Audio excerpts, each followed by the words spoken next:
விஜய் அவர்கள் வந்து அறிக்கை மூலியமாவும் ட்விட்டர் பதிவு மூலியமாவும் தான் பேசிட்டு இருக்காரு. எப்ப செய்தியாளர்கள் முன்னாடி கேமரா முன்னாடி எனக்கு புரியவே இல்லைங்க. எதுக்கு செய்தியாளர் மீட் பண்ணும்? எதுக்கு மீட் பண்ண சொல்லுங்க. எனக்கு தேவையில்லைங்க, தேவையே இல்ல. நான் சொல்றேன் தேவையில்லை.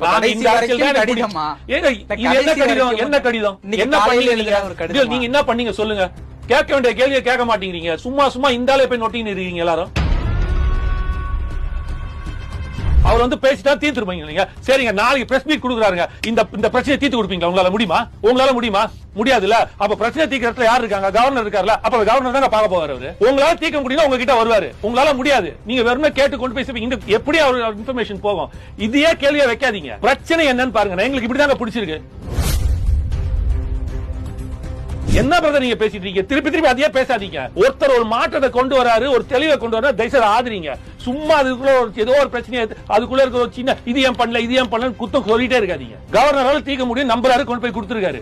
உங்க பத்திரிகையாளர் நாளைக்கு உங்களை நான் சந்திக்க வைக்கிறேன். நீங்க இந்த கேள்வி அவரை கேட்கறீங்க, அவர் பதில் சொல்ல நீங்க பிரச்சனை தீர்த்துருவீங்களா? 6 மாசமா அந்த குழந்தைய வன்கொடுமை பண்ணிருக்கானுங்க ஐநாவரத்துல. இதெல்லாம் வந்து மன்னிக்கவே முடியாத குற்றம். தூக்குல போடணும், கேட்காம போட்டுடணும். நியாயமா ஜனநாயக முறைப்படி புடலங்கா முறைப்படி ஏதாவது ஒன்று ஏத்தி வச்சுப்பீங்க. பக்கத்து ஸ்டேட்ல சுட்டான் சார் 4 பேரை ஒரு டாக்டர் மேல கை வச்சதுக்கு. தெரியும்ல, நீங்க யார வந்து காப்பாத்துறீங்க? இவன் அவனை காப்பாத்தான், இவன் காப்பாத்தான் சொல்லிக்கும் போது 2 பேர் திட்டு, இவன் திருட அவன் திருட மாத்தி சொல்லி ஏமாத்திட்டு மக்களை